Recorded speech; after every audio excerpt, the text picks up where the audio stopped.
Everyone keeps talking about an estrangement epidemic.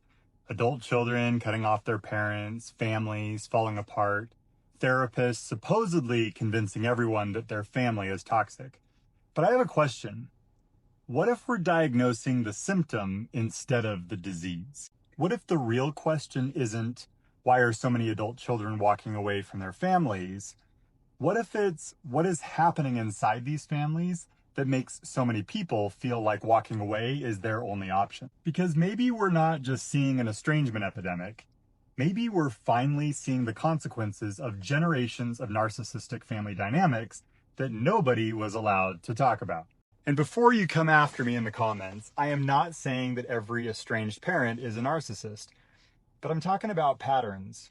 Control disguised as concern, entitlement disguised as respect, manipulation disguised as love, silence disguised as peace, family loyalty used to excuse behavior we'd never tolerate anywhere else.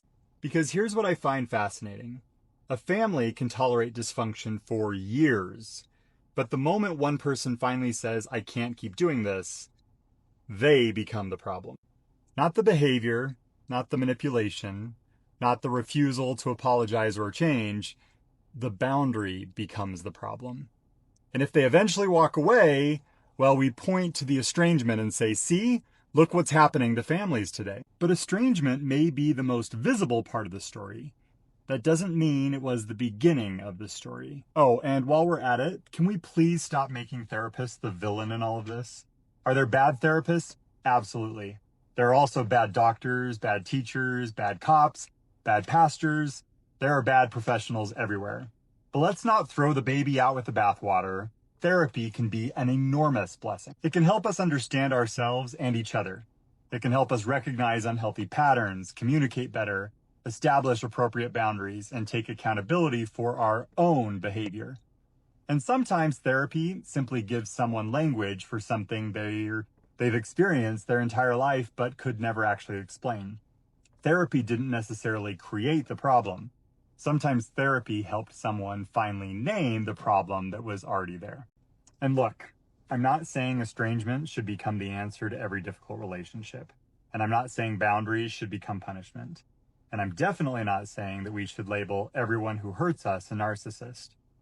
But if we genuinely want fewer families becoming estranged, then shaming people for becoming estranged isn't going to actually fix it. We have to ask, what happened before the estrangement? Were concerns repeatedly dismissed? Could someone say that hurt me without being attacked? Was there accountability? Were boundaries respected? Was there any genuine attempt at repair?